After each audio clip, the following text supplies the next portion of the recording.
এই দেশ নতুন স্বাধীন করার জন্য সবচেয়ে বেশি রক্ত দিয়েছে উলামায়ে কেরাম। 2001 সনে, 2013 সনে, 16 সনে, 21 সনে, 24 সনে আমরা রক্ত দিয়েছি। উলামায়ে কেরাম রক্ত দিয়েছে আল্লাহর নবী ইজ্জতের জন্য এবং দেশ রক্ষা করার জন্য।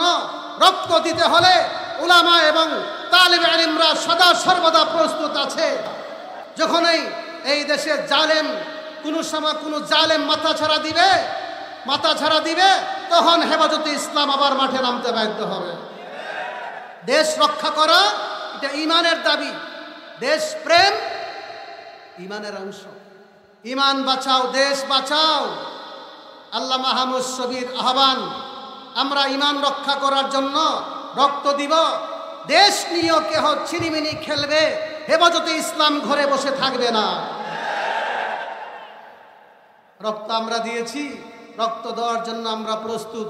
রক্ত দিতে পারবো, জীবন দিতে পারবো, মা বাপ কুরবান হবে, সব কিছু বিলীন হবে, কিন্তু বাংলার মাটিতে কোনো কুলাঙ্গার নবীকে গালি দিতে পারবে না। জালেমের পতন দেখার জন্য অনেক অপেক্ষমান ছিল বাংলার মানুষ। আল্লাহর ওয়াদার উপর বিশ্বাসী আমরা।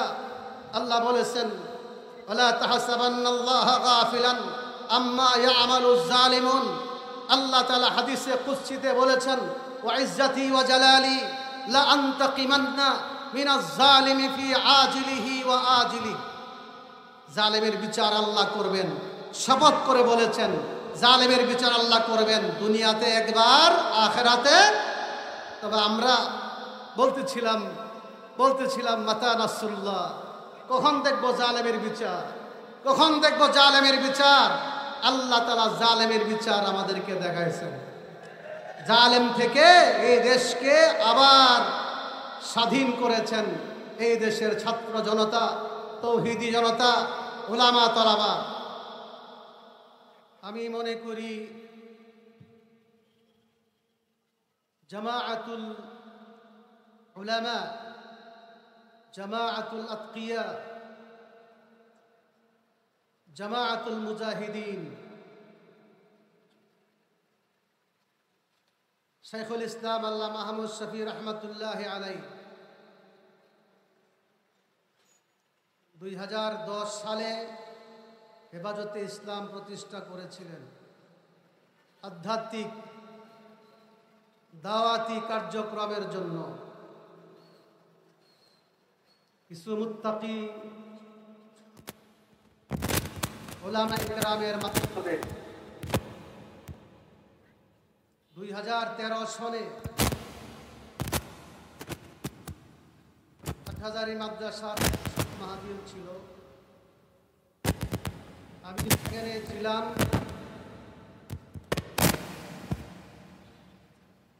তখন শাহবাগের নাস্তিক ব্লগাররা আল্লাহকে নিয়ে, রসুলকে নিয়ে, উলামা মাশায়েখকে নিয়ে কটূক্তি করতেছিল।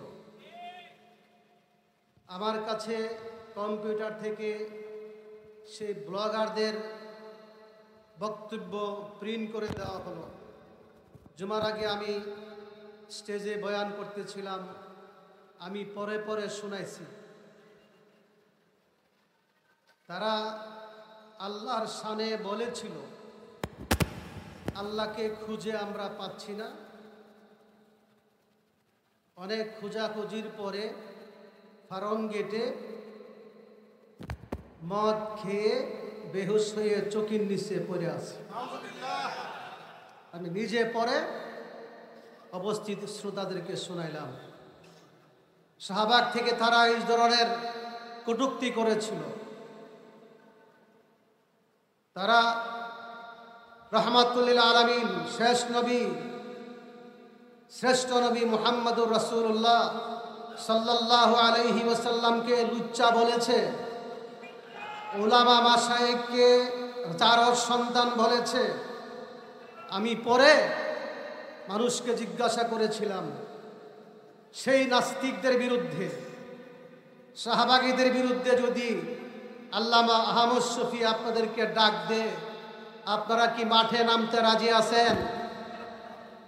এই ওয়াদা নেওয়ার পরে সেদিন আসরের পরে আল্লামা জুনায়েদ বাবনগরী রহমতুল্লাহ আলাই বিস্তারিত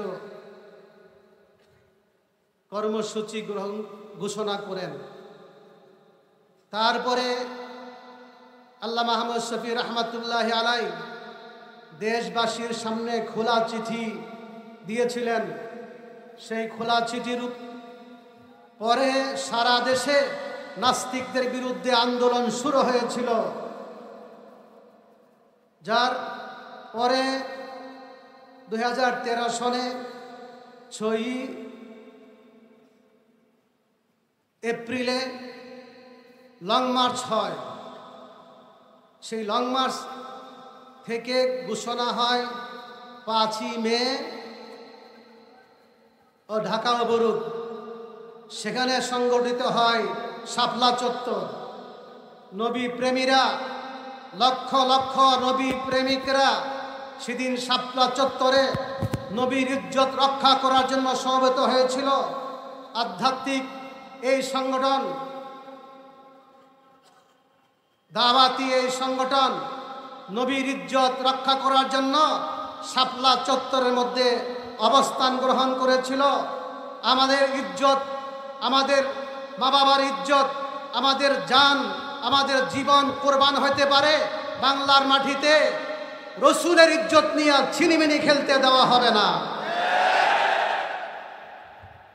সেখানে রক্তে রঞ্জিত হয়েছিল শাপলা চত্বর।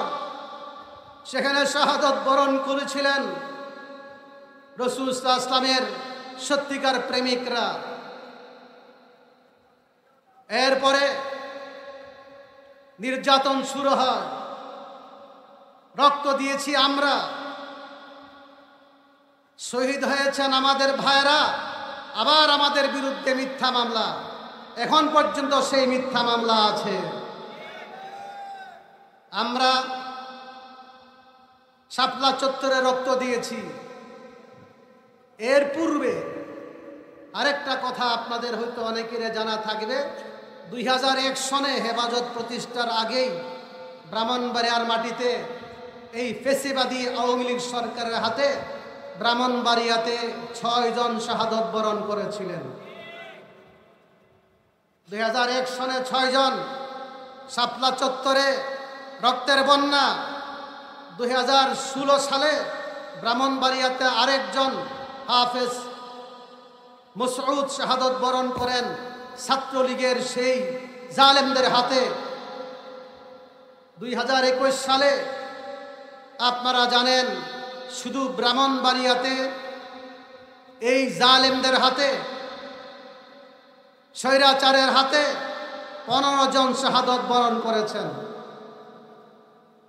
সেখানে 80টার মতো মামলা শুধু ব্রাহ্মণবাড়িয়াতে, এক একজনের বিরুদ্ধে 20টা, 25টা, 30টা, 40টা, 41টা পর্যন্ত মামলা এখনো ঝুলে আছে। তারপরে 2024 সালে ছাত্র জনতার আন্দোলন, বৈষম্য বিরোধী আন্দোলনের মধ্যে আলেম ছাত্রবৃন্দ উপস্থিত ছিলেন। প্রায় 80 জনের মতন আমাদের আলেম তালেবে ইলম শাহাদত বরণ করেছেন। বলতেছিলাম জালেমের হাতে, স্বৈরাচারী আওয়ামী লীগের হাতে সবচেয়ে বেশি নির্যাতিত হয়েছে উলামায়ে কেরাম। এই দেশ নতুন স্বাধীন করার জন্য সবচেয়ে বেশি রক্ত দিয়েছে উলামায়ে কেরাম।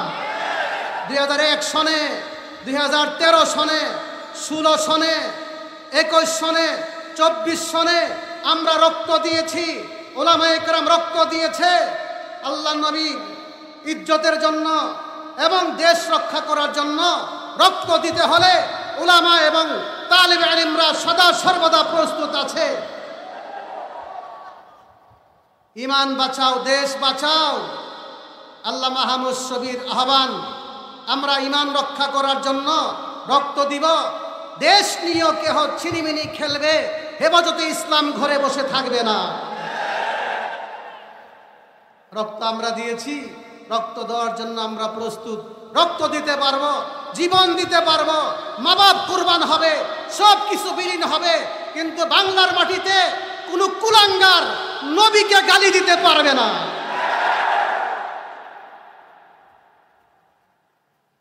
জালেমের পতন দেখার জন্য অনেক অপেক্ষমান ছিল বাংলার মানুষ। আল্লাহর ওয়াদার উপর বিশ্বাসী আমরা। আল্লাহ বলেছেন, ওয়ালা তাহসাবান্নাল্লাহা গাফিলান আম্মা ইয়ামালুজ জালিমুন। আল্লাহ তাআলা হাদিসে কুদসিতে বলেছেন, ওয়া ইজ্জতি ওয়া জালালি লা আনতাকিমান্না মিনাজ জালিমি ফি আজিলিহি ওয়া আজিলিহি। জালেমের বিচার আল্লাহ করবেন, শপথ করে বলেছেন জালেমের বিচার আল্লাহ করবেন, দুনিয়াতে একবার, আখিরাতে। তবে আমরা বলতেছিলাম মাতা নাসরুল্লাহ, কখন দেখবো জালেমের বিচার, কখন দেখবো জালেমের বিচার। আল্লাহ তাআলা জালেমের বিচার আমাদেরকে দেখাইছেন। জালেম থেকে এই দেশকে আবার স্বাধীন করেছেন এই দেশের ছাত্র জনতা, তৌহিদি জনতা, উলামা তলাবা। যখনই এই দেশে জালেম কোনো সময় কোনো জালেম মাথা ছাড়া দিবে তখন হেফাজতে ইসলাম আবার মাঠে নামতে বাধ্য হবে। দেশ রক্ষা করা এটা ঈমানের দাবি, দেশ প্রেম ঈমানের অংশ। রাসূল সাল্লাল্লাহু আলাইহি ওয়াসাল্লামের মধ্যে ছিল দেশ প্রেম। মক্কা থেকে যখন মদিনা চলে যান, রাসূল বলেছেন মা আহাব্বাকা, মক্কাকে বলেছেন, কাবাকে বলেছেন মা আহাব্বাকি মিন বালাদ ওয়ালাউলা আন্না কওমাকি আখরাজুনি মা সাকানতু গায়রা। এ মক্কা, এ কাবা, পৃথিবীতে সবচেয়ে আমি তোমাকে ভালোবাসি, কারণ তুমি আমার জন্মস্থান। রাসূল বলেন, যদি তোমার কওম মক্কাবাসী আমাকে বহিষ্কার না করত, মক্কা থেকে বের করে না দিত, আমার জীবনে মক্কা ছেড়ে অন্য কোথাও যেতাম না, অন্য কোথাও বসবাস করতাম না। নবীর অন্তরে দেশপ্রেম ছিল, দেশপ্রেম আমাদেরকে শিক্ষা দিয়েছেন। মক্কা থেকে হিজরত করে গেলেন নবী মদিনা। মদিনাতে যাওয়ার পরে মক্কার কথা স্মরণ হয়। সাহাবায়ে কেরাম মক্কা ভুলতে পারেন না। ইয়া লাইতা শি'রি হাল আবিতান্না লাইলাতান ওয়া হাওলি ইসখারুন ওয়া জালিলু। এই কবিতা বুখারী শরীফে আছে। বেলাল এই কবিতা পড়তেছেন, হায়রে মক্কা ছেড়ে চলে আসলাম, আবার কখন যাব। আল্লাহ নবী দোয়া করেন, আল্লাহুম্মা হাব্বিব ইলাইনাল মাদিনা কা হুব্বিনা মক্কা আও আশাদ্দা হুব্বা। আল্লাহ, মক্কাকে যেমন আমরা ভালোবাসতাম, মক্কার মহব্বত আমাদের অন্তরে ছিল, এমনি ভাবে মদিনার মহব্বত আমাদের অন্তরে সৃষ্টি করে দেন মক্কার মতো, অথবা মক্কা থেকে মদিনা আমাদের কাছে বেশি প্রিয় বানায়া দেন। সুবহানাল্লাহ। তারপরে দ্বিতীয় জন্মভূমি মদিনাকে নবী ভালোবাসতেন। আমরাও দেশকে ভালোবাসি, দেশের জন্য জীবন দিতে প্রস্তুত আছি, রক্ত দিতে প্রস্তুত আছি, রাসূলের ইজ্জতের জন্য জীবন দিতে প্রস্তুত আছি। হাসান ইবনে সাবিত রাদিয়াল্লাহু তাআলা আনহু বলেন, মুসলিম শরীফে আছে, হাজাউতা মুহাম্মাদান ফাআজাবতু আনহু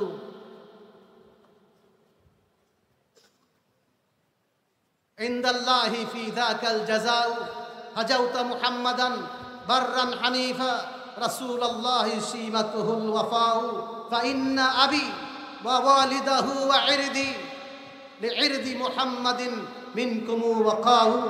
আমার বাবা, আমার বাবার বাবা, আমার ইজ্জত সব কিছু রাসূলের ইজ্জতের জন্য কুরবান। আমার ইজ্জত যেতে পারে, আমার বাপ শহীদ হইতে পারে, আমার বাবার বাবা শহীদ হইতে পারে, আমার ইজ্জত সব কিছু যেতে পারে, কিন্তু রাসূলুল্লাহর ইজ্জতের উপর আঘাত হানতে দেওয়া হবে না।